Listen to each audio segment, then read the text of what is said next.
ముస్లిం మైనారిటీలకు కూటమి ప్రభుత్వంలో పెద్దపీట వేస్తామని మంత్రి ఎన్ఎండి ఫరూక్ తెలిపారు.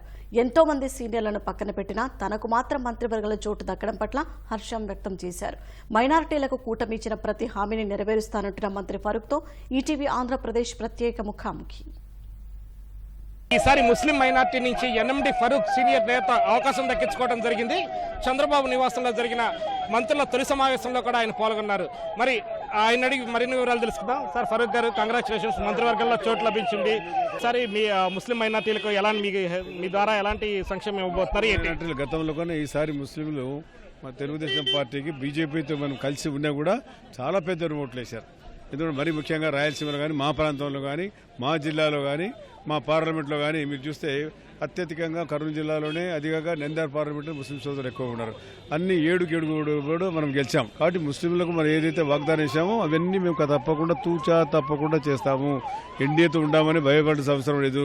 రిజర్వేషన్ల గురించి లోకేష్ బాబు గారు చెప్పారు. మా స్టాండ్ మాది, వాళ్ళ స్టాండ్ వాళ్ళది. మా పాలసీ మాది, వాళ్ళ పాలసీ వాళ్ళది. మా అజెండా మాది, వాళ్ళ అజెండా వాళ్ళది.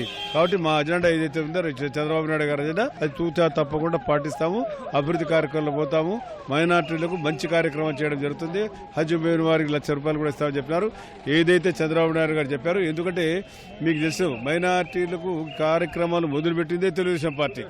దానికి నాంది పోసిందే ఎన్టీ రామారావు గారు, చంద్రబాబు నాయుడు గారు. అప్పుడు ప్రభుత్వంలో కానీ, అప్పుడు చంద్రబాబు ప్రభుత్వంలో కానీ, ఇప్పుడు కానీ నేనే ఉండా. కాబట్టి అవకాశం కలిగించిన మహానుభావులు ఎన్టీ రామారావు గారికి, చంద్రబాబు నాయుడు గారికి 2 చేతులు ఎత్తి నమస్కరిస్తున్నాను. నాకు ఈ సువర్ణ అవకాశం ఈ వయసులో కలిగించారు. మంత్రులుగా తొలి సమావేశంలో ముఖ్యమంత్రితో కలిసి సమావేశంలో ఎలాంటి అంశాలు వచ్చాయి, ఏంటి అసలు? జనరల్గా డిస్కషన్ మాట్లాడాము. ఇప్పుడు మనం కార్యక్రమం ఏ రకంగా చేయాలి, గత ప్రభుత్వం లేకుండా ప్రజలతో అందుబాటులో ఉండాలా. సరే, ప్రజలు పోయేటప్పుడు మనం గతంలో మంచి పని చేశాము. జన్మభూమి కానీ, రచ్చబండ కానీ ఇట్లాంటి కార్యక్రమాలు అది మళ్ళీ ప్రవేశపెడితే ఏ రకంగా ఉంటుంది, ఎట్లా చేస్తే బాగుంటుంది, ఈ విషయాలు కూలంకషంగా డిస్కస్ చేద్దాం. మీకు కావాల్సిన వరకు రైట్గా బాగా పనిచేసే వారని, రాత్రి కూడా కష్టపడే వాళ్ళని పెట్టుకోండి. ఏదైనా ఉంటే మీకు కావాలని ప్రభుత్వం తరఫున కూడా మేము కొంతమంది గైడెన్స్ కూడా ఇస్తామని చెప్పడం జరిగింది. అలాంటి విషయాలు మాట్లాడడం జరిగింది. Thank you. ఇది సీనియర్ నేత ఎన్ఎండి ఫరూక్ స్పందన. కెమెరా పర్సన్ ఎంఎస్ఎల్తో VSN Krishna, ETV news, Amaravati.